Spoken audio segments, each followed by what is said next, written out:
Сурагчдын хувьд паспорт гардан авах мөч бол сэтгэл догтлуулсан ёслол төгөлдөр үйл явдал байдаг. Харин өнөөдөр баримтаа хүлээн авч байгаа хүүхдүүдийн хувьд энэ өдөр бүрч онцгой. Оросын холбооны улсын үндсэн хуулийн өдөр иргэний үнэмлэхийн Брэдийн тэргүүн Алексей Цидинов гардууллаа. Та нар бол агуу улсын иргэд, та бүхэн хөдөлмөр зүтгэлээрээ сурч боловсрч буйгаараа шийдлэх ухаан үйлдвэрлэл, хөдөө аж ахуй, ангаа ухаан гэд альж салбарт хийж буй зоримог сонирхолтой төлөвлөгөөнүүдээр эх орноо улам хүчрхэг болгож байна. Та хаан ч явсан, юу ч хийсэн, ажлаа сайн хий. Улс орон маань улам хүчтэй, улам аз жаргалтай байхын төлөө зүтгэрэй. Паспортын хамтаар сурагчдад хавцыг нь болон бэлгийн карт гардуулсан байна. Авьяаслаг хүүхдүүдийн хувьд энэ нь зүгээр нэг албан ёсны үйл ажиллагаа бус. Харин тэдний амжилт, гавьяаг шууд хүлээн зөвшөөрч байгаа хэрэг юм. Учир нь тэд бүгд залуу тамирчид, олимпиадын ялагчид, идэвхтэн сайн дурынхан билээ. Би сурагчдаараа үнэхээр их бахархаж байна. Ер нь хүүхэд бүр ийм бахархал баярын догтлыг мэдрэх ёстой гэж боддог. Бүгд найрамдах улсын тэргүүнээ гараас паспорт авна гэдэг нэр төрийн хэрэг. Ийм хүндэтгэл хүмүүрт оногддоггүй. Захиас үгийг хэлж паспортыг гардуулж цэцэг бэлгэллээ. Одоо ёслолын тангарагл үлдэв. Хүүхдүүдийн хувьд энэ бол өөрсдийн гараар авсан анхны албан ёсны баримт бичиг юм. Уламжлал, инх тайван, эв нэгдлийг сахин хамгаална. Эх орныхоо байгаль дэлхийг хайрлан хамгаална. Оросын холбооны улсын нэр төрөө тусгаар тогтнолыг хамгаална. Тангаргалж байна. Баяр хөөр сэтгэл ханамжийг мэдэрч байна. Паспорт буюу албан ёсны баримт бичигтэй болсондоо баяртай байна. Юуны төрөнд маш их догтлсон. Миний урд бүгд найрамд улсын тэргүүн сууж байсан болохоор их сандарч байлаа. Гэхдээ ерөн сайхан мэдрэмж байна. Юуны үн баяр хөөр. Миний хувьд энэ бол асар их нэр төр. Мэдээж баг зэрэг догтлол байсан. Анхудаа ийм боломж олдож өөрийгөө сорж амжилтаа харуулах завшаа надад тохиолоо. Энэхүү арга хэмжээнд Брэдийн өнцөг булан бүрээс ирсэн 30 сурагч оролцжээ. Паспорт гардуулах ёслол жилд 2 удаа 6 болон 12 дугаар сард болдог. Алена Михалева, Ариона Бельзинова, новости дня.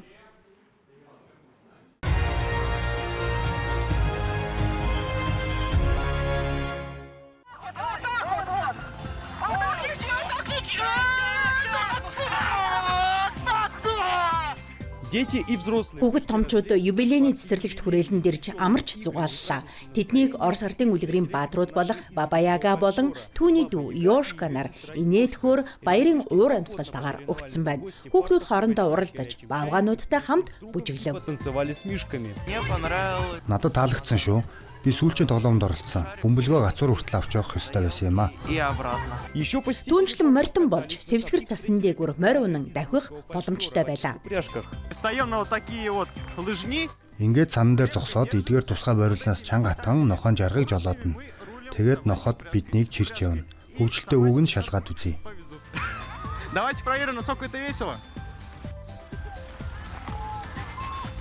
Миний хөтөлж буй морийг гимлээ гэдэг. Энэ морь өнөөдөр цэцэрлэгт хүрээлний бүх зочдыг хүүхэд томчуудыг хүртэл баясгаж байна.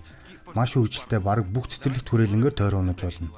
Хөвгөлтэй үг нь одоо шалгацгаая. Чүү, урагшаа. Хүүтэн агаарт идэвхтэй амарсны дараа дулаацах шаардлагатай. Цэцэрлэгт хүрээлэнгийн зочдыг халуун цай, амттай жигнэмгээр дайлжээ. Юуны өмнө сурагчдын амралт эхлэж хичээл сургалтын хөтөлбөрөөсөө түр сатаарч цэвэр агаарт эрүүл мэндээ сайжруулж биеэ чирэгжүүлэн унаж зугаалж цай ууж бүжиглээд дараагийн хичээлийн жилээ үргэлжлүүлэх боломж юм. Хотын иргэд бусад цэцэрлэгт хүрээлэнгүүдэд ч мөн адил цагийг хөгжилтөд өнгөрүүлсэн байна. Тухайлбал Жанаевын нэрэмжит цэцэрлэгт хүрээлэнд хүүхдүүд Чебурашка, Лабубо нартай хамт бүжиглэж зураг татуулжээ. Харин Кристальны цэцэрлэгт хүрээлэнд буйхаа уралдаанд оролцож томоо баавгаатай дурсгалын зураг даруулсан байна. Дмитрий Беликов, Данил Щербаков, новости дня.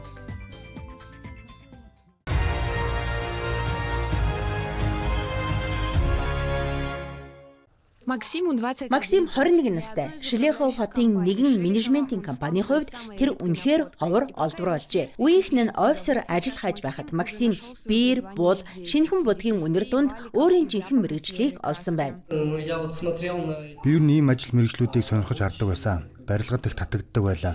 Тиймээс барилгачин болохыг хүссэн юм. Оффист сууж нэгтлэн бодох ажил хийхийг огт хүсээгүй. Би зүгээр л энгийн нэгэн ажилтан залуу. Түүний ажлын талбар бол олон арван орц байр юм. Орц бүр өөр өөрийн онцлог даалгавартай. Жишээлбэл өнөөдөр Максим цонхны хүрээ бодно. Шилийн будчгалгүй нямбаа хийх нь хамгийн чухал. Барилгууд өөр өөр байдаг. Засвар нь янз бүр. Зарим нь маш хурдан хийгдэнэ. Заримдаа нэг өдөртөө хананд замаас хийж амжаад маргааш нь шууд шавардлага хийдэг. Маанх нэг байр нь 4 орцтой болохоор нэг байрыг дуусгахад ойролцоогоор 7 хоног зарцуулдаг. Бүс нутгийн барилгын салбар сэргэн хөгжиж байгаач чадварлаг ажилчдын хомсдол саад болж байна. Ялангуяа тав дуух чанарыг бий болгодог хүмүүс дутмаг. Сайн будгийн ажилчдын эрэлт нийлүүлэлтээс хэд дахин их. Зарим компаниуд цалингаа нэмэгдүүлж байгаач залуус энэ мэргэжлийг сонгох нь ховор хэвээр байна гэж Максим ярьж байна. Энд ихэнхдээ 50-аас дээш насныхаа ажилдаг. Тэд тэтгэврийн насандаа орчихсон. Тэтгэвэр нь бага учраас орлого хэрэгтэй байдаг. Залуучууд энд удаан ажиллах нь бараг үгүй. Голдуу эрхүүгийн барилга архитектурын техникумын оюутнууд дадлага хийхээр ирж ажилладаг. Мэргэжилтнүүдийн хэлж байгаагаар олон мэргэжил хэвшмэл ойлголтын золиос болж байна. Ийм ажлыг бага цалинтай нэр хүндэггүй гэж үздэг. Гэвч чанарын эрэлт өсөж байгаа учраас шаардлагач залуу мэргэжилтнүүдийн цалингийн түвшинч дагаад нэмэгдэж байна. Өнөөдөр эрхүү мужийн хөдөлмөр эрхлэлтийн яам ажилчин мэргэжлүүдийг сурталчлах чиглэлээр ажиллаж байна. Хүний нөөц үндэсний төслийн хүрээнд бид аж ахуй нэгжийн ажилтнуудыг сургах боломжтой. Залуус өнөөдөр шаардлагатай мэргэжлийг эзэмшээд цаашид өндөр цалинтай бодтой карьерийн өсөлттэй ажилд орох нөхцөл бүрдэж байна. Төр засаг сургаж дэмжихэд бэлэн. Харин хамгийн чухал алхмыг залан хүн өөрөө хийх ёстой. Хэвшмэл ойлголтын үүднээс бус ертөнцийг өөрчилж чадна гэж итгэдэг хүмүүсийн нүдээр үнийг харах хэрэгтэй. Тэгвэл эрэлттэй, хүндлэгдсэн ажилтаа болох зам нь заавал офисын саналаар дамждаггүй гэдгийг ойлгоно.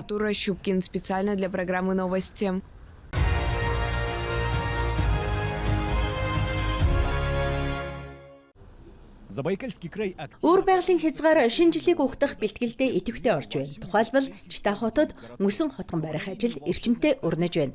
Эд шидэд Сильберийн ганцхан хөдөлгөөнөөр хувьсгалын талбайд ердөө 1-7 хоногийн дотор локоморигийн цайз сүндэрлэжээ. Энд эрдэмт муурч байна, лусын дагимч байна. Алтран гялалзах загасч харагдана. Харин зохиолч Александр Сергеевич Пушкинд тусгай хүндэт байр суурь бий. Гэхдээ царсны дэргэд бус харин ногоон гацур модны хөлд байрлуулжээ. Александр Сергеевичийг байрлуулах хэсэгтэр удаан бодсон. Харин яг 7 хоногийн өмнө энд заавал байх ёстой юм байна гэж шийдсэн юм. Эскиз нь аль хэдийн бэлэн байсан. Харин хаана байрлуулах нь тодорхойгүй байлаа.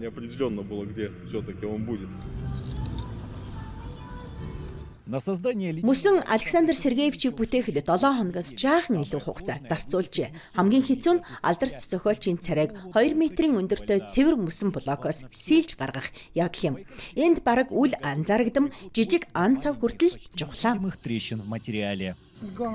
Хамгийн гол нь багаж мас хурц байх ёстой. Ингэснээр нямбаа жигд сийлж бүх хэрмэг нарны гэрэлт гялцж харагдана. Хэлбэрийг сайн мэдж явах хэрэгтэй. Мөсөнд байгалийн ан цав байвал түүнийг нь заавал тооцох ёстой. Үлгэрийн гулсуур болон Пушкиний цээж баримлыг ойрын өдрүүдэд дуусгана. Энийний дараа уран бүтээлч Лений талбараа очиж Туйлсын Баатар бүтээхээр төлөвлөсөн байна. Харин дараа нь КСК-д очих бөгөөд тэнд мастеруудыг засан хатан аль хэдийн хүлээж байна. Давно ждет снежная королева.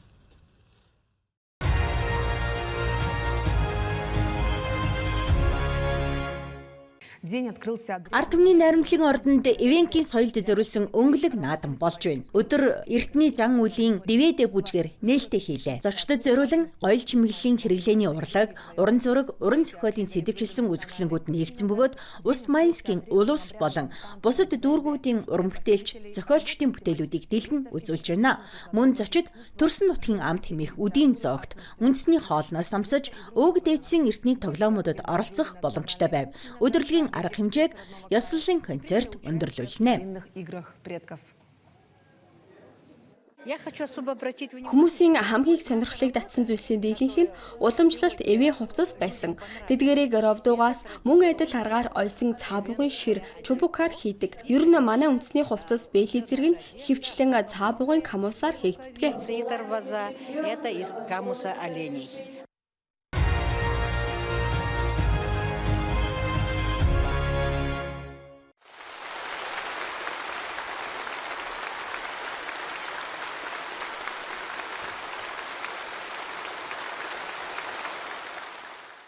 своей речи Си Жинпин үг хэлэхдээ Хятадын 2025 оны эдийн засгийн ажлын дүнг нэгтгэн танилцууллаа.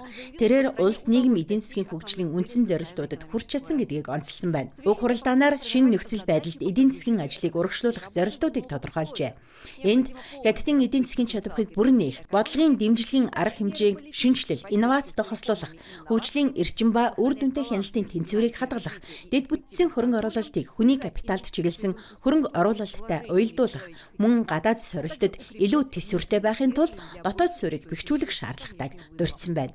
также Си Цзиньпин назвал ключевые задачи экономического. Мөн Си Жинпин эх жилийн эдийн засгийн хөгжлийн гол зорилтуудыг нэрлэв. Нэгдүгээрт дотоодын эрэлтэд тулгуурласан хүчирхэг дотоодын зах зээлийг бүрдүүлэх, үүний хүрээнд өрхийн орлогыг нэмэгдүүлэх төлөвлөгөөг хэрэгжүүлж, өндөр чанартай бараа үйлчилгээний нийлүүлэлтийг үргэлжлүүлнэ. Хоёрдугаарт инновацид суурилсан хөгжлийг баримталж, шинэ хөдөлгөгч хүч, аж ахуйн нэгжүүдийн өсөлтийг хурдсгана. Хотуудад олон улсын шинжлэх ухаан, технологийн инновацийн төвүүдийг байгуулж, нийгэмэл оюун ухаан плюс санаачлагыг урагшлуулна.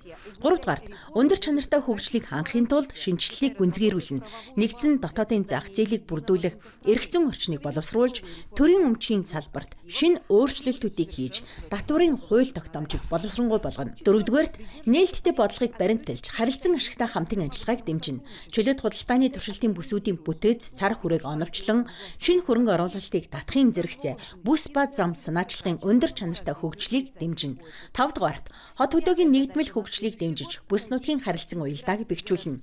Хүнсний үйлдвэрлэлийг тэр дундаа далайн эдийн засгийг хөгжүүлж, иргэдийг дахин ядууралд орохоос сэргийлнэ. Зургдугаарт ногоон шилжилтийг урагшлуулна. Эрчим хүч хэмнэх, нүүрс төрөгчийн ялгарлыг бууруулах, шинжилгээг гол салбаруудад гүнзгийрүүлж, шинэ эрчим хүчний системүүдийн хөгжлийг хурдсган, байгаль дээлтэй захиргаан эрчим хүчний хэрэглээг өргөжүүлнэ. 7-дугаарт ард иргэдийн сайн сайхан байдлыг нэн төрөнд тавьж, бодит үр өгөөжийг нэмэгдүүлнэ. Доктортой ажлын байраар хангаж, боловсролын нөөцийн хуваарлалтыг оновчлон, эмнэлгийн үйлчилгээний төлбөрийн тогтолцооны шинжилгээг гүнзгийрүүлнэ. 8-дугаарт гол салбаруудад эрсдлийг тооцоолж, урьдчилан сэргийлж, аюул занлыг цаг тухайд нь арилгана. Үйл хөдлөх хөрөнгийн зах зээлийг тогтворжуулж, орон нутгийн засаг сархааны өрийн эрсдлийг бууруулахад анхаарна. Хуралд оролцогчид эх жилийн нийгэм эдийн засгийн зорилтуудад хүрэхийн тулд эв нэгдлээ бэхжүүлж, улсын 15 дахь 5 жилийн төлөвлөгөөний хэрэгжилтийг найдвартай эхлүүлэхийг уриаллаа. В стране.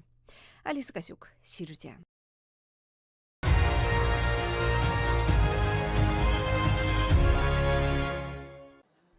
Ли Кэсин, Жу Пэцюан нар бол сайн дурын онцгой хос. Жу Пэцюан сонсголын бэрхшээлтэй, харин Ли Кэсин дохионы хэлийг баг зэрэг мэддэг. Тэд хоорондоо уялдан ажиллаж, тэмцээний оролцогчдод тусалж байна.